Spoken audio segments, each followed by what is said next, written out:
coming on here to give my thoughts on the Monday Night War version 2 TNA versus WWE later on this evening. And just wondering, what show are you more interested in? Are you more interested in the WWE programming tonight, Monday Night Raw, or TNA Impact? Now, I think most of us, depending on which one we're going to watch, I highly doubt there's going to be someone that's going to say they're only going to watch Impact or they're only going to watch Monday Night Raw. I think most people tonight will be switching back and forth between the USA Network and Spike TV to see Impact and Monday Night Raw as well. Now, out of the two shows, I would say WWE has done a better job of putting together a show fans are going to be interested in seeing. But there are a few things with TNA Impact that I'm looking forward to as well. Mainly not the matches that have been announced, but there's been a couple of rumors and surprises that possibly might happen on TNA Impact. And I'm interested to see how they're going to put on a 3-hour Impact later on tonight and see how it's done. Now, first, let me get to WWE. Now, the things we know about Monday Night Raw for tonight is obviously the guest host. That's the biggest thing, which is Bret Hart is going to be guest hosting. This is going to be his first time in almost nearly 12 years of being in a WWE ring after the Montreal Screwjob. Sure, he was at the Hall of Fame, but this is the first time he's actually going to be at a WWE live event, and he's going to be in a WWE ring live on Monday Night Raw. So that's a little interesting to see how that's going to be done. Now, I would say I'm not interested in the Bret Hart thing as much as some people on here are, because mainly due to the fact that, sure, it's going to be interesting and entertaining to see Bret Hart in WWE ring. We haven't seen it in so long, but really, where is this going to go? Because obviously we know Bret Hart is not going to be able to wrestle a match, and if he does wrestle a match, hopefully he doesn't do something where it's going to severely injure him or possibly even kill him, because the one thing is, after the kick in the head he got from Bill Goldberg back at, I think it was Starrcade 99 in WCW, that's the last time he's ever wrestled a actual wrestling match. And after that, several years later, he got a couple strokes, and you know, he's even stated that if he probably takes a bump, he could severely injure himself. So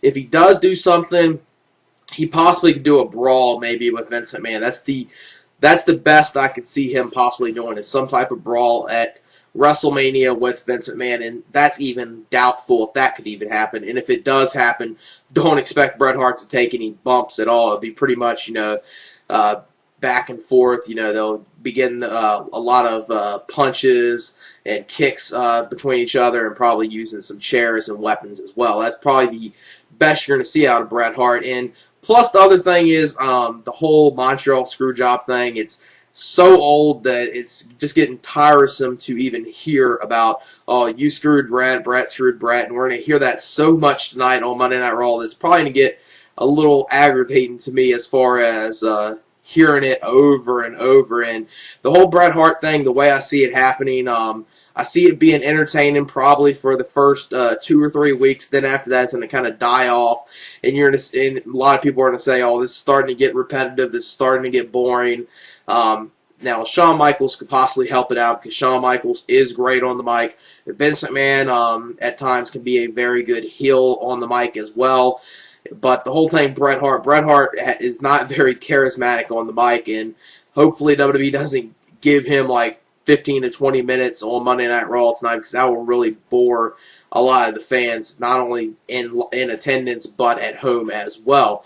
But the one thing is, the 2 matches they got on Monday Night Raw. Now, one of them I'm really looking forward to, and that is Randy Orton versus Kofi Kingston. And these two had a very good match at the TLC pay-per-view, probably one of the best matches of that night. I thought it was the best match of the night, and hopefully they have a very good match here.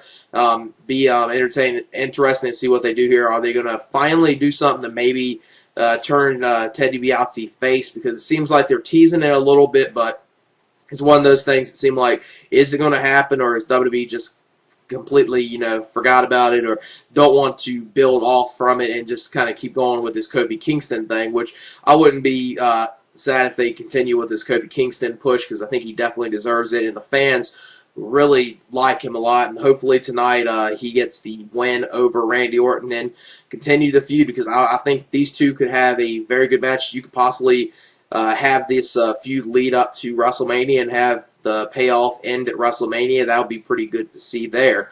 And then the other match is a match we've seen before, and some people probably are looking forward to it, but I'm not really looking forward to that much, and that is Shawn Michaels and Triple H, DX versus Jericho for the Unified Tag Team Championships. Now, the only thing that's probably going to be entertaining about this is what are they going to do with Bret Hart's involvement in this match, and there's been rumors, and probably not even rumors, but it's guaranteed that we're going to have something with Bret Hart and the Hart Dynasty on Monday Night Raw tonight. So that's basically what you got on Monday Night Raw. So it's some good stuff on there. Obviously, out of the two shows, it's the better of the two that actually makes it look like which one you want to watch, because you got Bret Hart on there, you got Randy Orton and Kofi Kingston, and you got DX and Jericho, which I'm not really looking forward to DX and Jericho, but Orton and Kingston could be good, and a lot of people obviously going to be interested to see what WWE is going to do with Bret Hart tonight and what Bret Hart is going to do on Monday Night Raw. Now,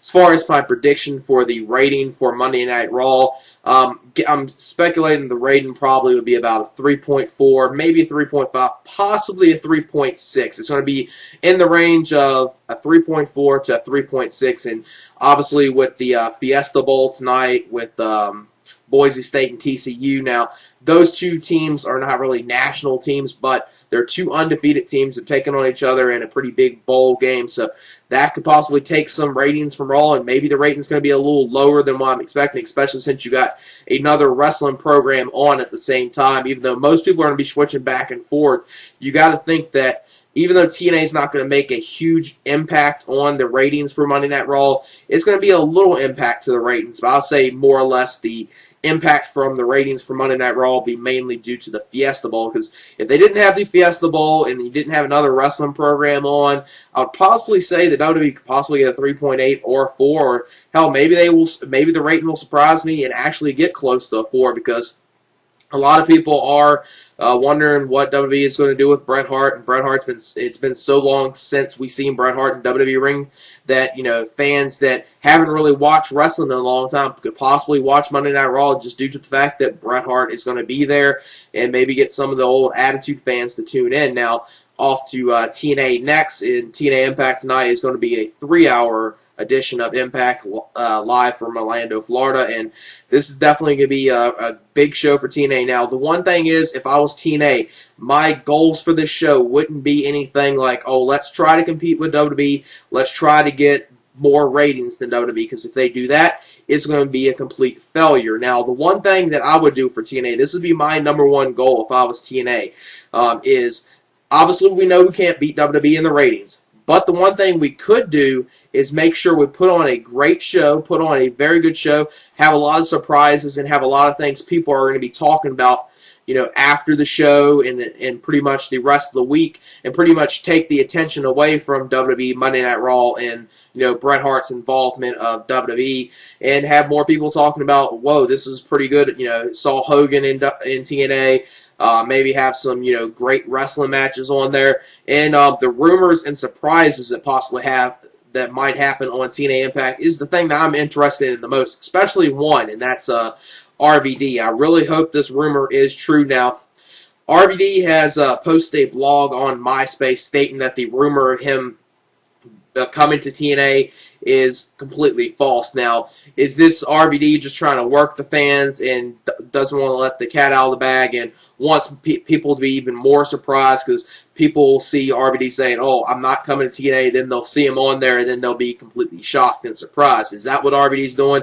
We'll have to wait and see. Now, there's rumors of Jeff Hardy as well, because at first, I think it was yesterday or the day before, that Shannon Moore, he posted something on his Twitter account and posted saying something about him and Jeff Hardy going down to Florida to meet with TNA and Hulk Hogan, and then Jeff Hardy replied back, and definitely it's going to be interesting to see if Jeff Hardy, is he going to come to TNA, is he going to re-debut to TNA, or is he just going to be backstage and just visiting TNA? That's the way it seems right now. It's kind of just him visiting, but who knows? He might actually, you know, come to TNA, become part of the roster, and make a very big surprise return to TNA and return to wrestling in TNA tonight. Now, that'd be one thing that I would say is RVD, I think RVD is a lot of things that a lot of us internet fans want to see RVD in TNA, or just RVD in general back in wrestling. Especially TNA, I would much rather see him go to TNA than WWE, because we've kind of seen what he can do in WWE. He's done almost all he could, but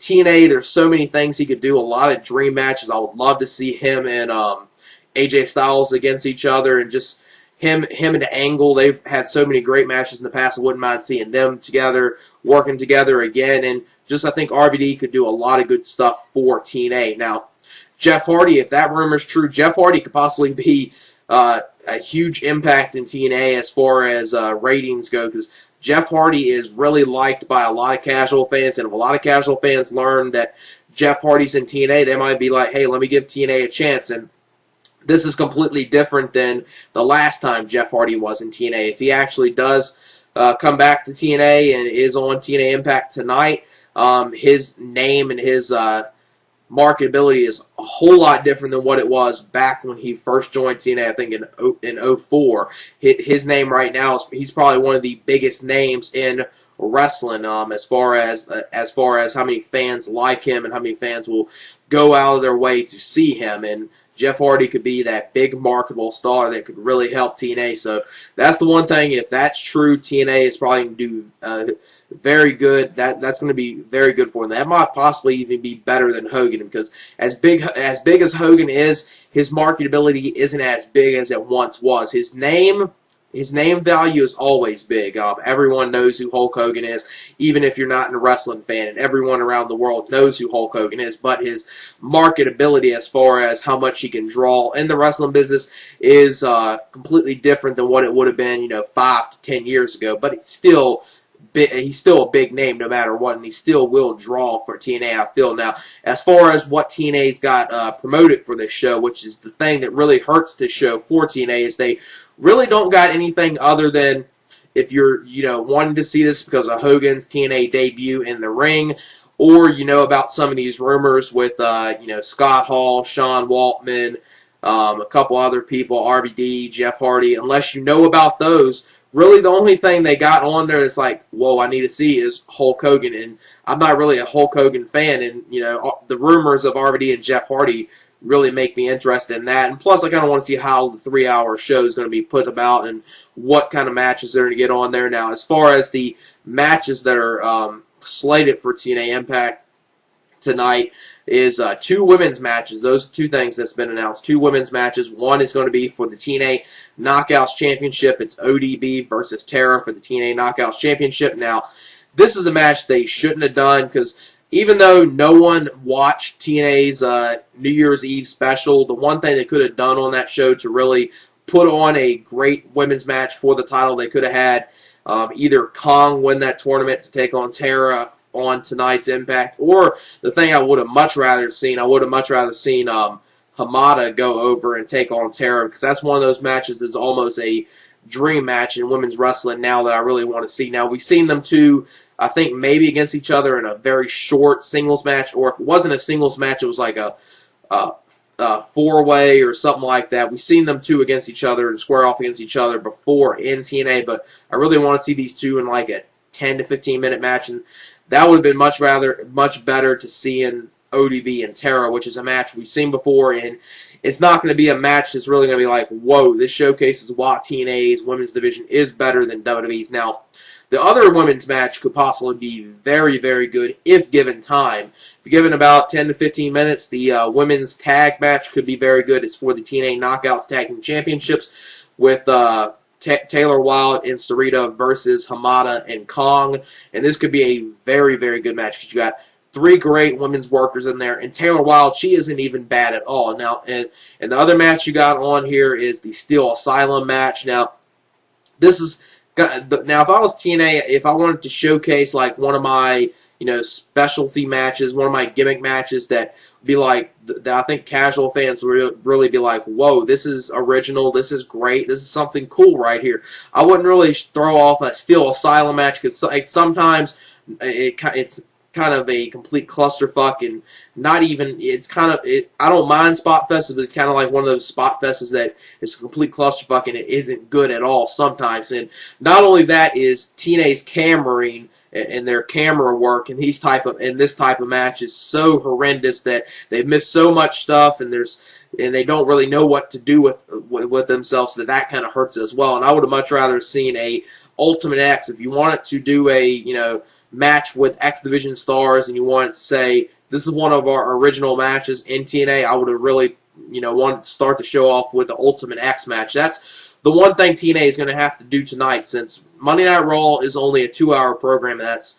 from 9 to 11 p.m. Eastern Standard Time, and TNA Impact's 3 hours, 8 to 11 Eastern Standard Time, and TNA's got that 1 extra hour before Monday Night Raw, and the thing they need to do for that first hour is make sure they put on such a good product that people are going to want to stay tuned into your program. And the one thing they really need to do is about the 8:55 or a minute or two before 9 o'clock, have someone debut. If these rumors are true about RVD or Jeff Hardy, have one of them debut at that time slot and have them in the ring, have them do something, have them get on the mic, and people be like, whoa, Jeff Hardy's here, RVD's here, because I don't think they'll do Hulk Hogan at that time. If you don't have RVD or Jeff Hardy, you do have to put Hogan at that time, because you need to have something there, someone that people are familiar with, RVD, Jeff Hardy, or Hogan, and have them do something that's going to keep the fans' attention and have them stay tuned into your program. Because that's the one thing I see happening with TNA Impact tonight. You got that first hour to play with. You need to make sure you put on a great product. And as far as that first hour, I expect the first hour, obviously, since they're not going against any wrestling program at that time, that the first hour probably will do a pretty high rating for TNA. It wouldn't surprise me if the first hour kind of got close to like a 1.7, 1.8 for the first hour. Now, the other 2 hours is going to be kind of questionable what those 2 hours are going to do, because how many people are going to stay tuned into Impact, how many people are going to switch over after the first hour to Monday Night Raw. And as far as my prediction for the rating for TNA Impact, I expect TNA Impact probably to get it between a 1.3 to a 1.5, and 1.5 might be stretching it, so to kind of be a little conservative with the rating, I guess I'll go with a 1.3. I think they will do better than what they do normally on a Thursday night, putting together a show fans are going to be interested in seeing. But there are a few things with TNA Impact that I'm looking forward to as well, mainly not the matches that have been announced, but there's been a couple of rumors and surprises that possibly might happen on TNA Impact, and I'm interested to see how they're going to put on a 3-hour Impact later on tonight and see how it's done. Now, first, let me get to WWE. Now, the things we know about Monday Night Raw for tonight is obviously the guest host. That's the biggest thing, which is Bret Hart is going to be guest hosting. This is going to be his first time in almost nearly 12 years of being in a WWE ring after the Montreal Screwjob. Sure, he was at the Hall of Fame, but this is the first for him, because the one thing is, after the kick in the head he got from Bill Goldberg back at, I think it was Starrcade 99 in WCW. That's the last time he's ever wrestled a actual wrestling match. And after that, several years later, he got a couple strokes. And, he's even stated that if he probably takes a bump, he could severely injure himself. So if he does do something, he possibly could do a brawl maybe with Vince McMahon. That's the best I could see him possibly doing, is some type of brawl at WrestleMania with Vince McMahon, and that's even doubtful if that could even happen. And if it does happen, I'm coming on here to give my thoughts on the Monday Night War version 2, TNA versus WWE, later on this evening. And just wondering, what show are you more interested in? Are you more interested in the WWE programming tonight, Monday Night Raw, or TNA Impact? Now, I think most of us, depending on which one we're going to watch, I highly doubt there's going to be someone that's going to say they're only going to watch Impact or they're only going to watch Monday Night Raw. I think most people tonight will be switching back and forth between the USA Network and Spike TV to see Impact and Monday Night Raw as well. Now, out of the two shows, I would say WWE has done a better job of, first time he's actually going to be at a WWE live event, and he's going to be in a WWE ring live on Monday Night Raw. So that's a little interesting to see how that's going to be done. Now, I would say I'm not interested in the Bret Hart thing as much as some people on here are, because mainly due to the fact that, sure, it's going to be interesting and entertaining to see Bret Hart in WWE ring. We haven't seen it in so long, but really where is this going to go, because obviously we know Bret Hart is not going to be able to wrestle a match. And if he does wrestle a match, hopefully he doesn't do something where it's going to severely injure him or possibly even kill. Don't expect Bret Hart to take any bumps at all. It'll be pretty much, back and forth. They'll begin a lot of punches and kicks between each other, and probably using some chairs and weapons as well. That's probably the best you're going to see out of Bret Hart. And plus, the other thing is the whole Montreal Screwjob thing. It's so old that it's just getting tiresome to even hear about, oh, you screwed Bret, Bret screwed Bret, and we're going to hear that so much tonight on Monday Night Raw that's probably going to get a little aggravating to me as far as hearing it over and over. And the whole Bret Hart thing, the way I see it happening,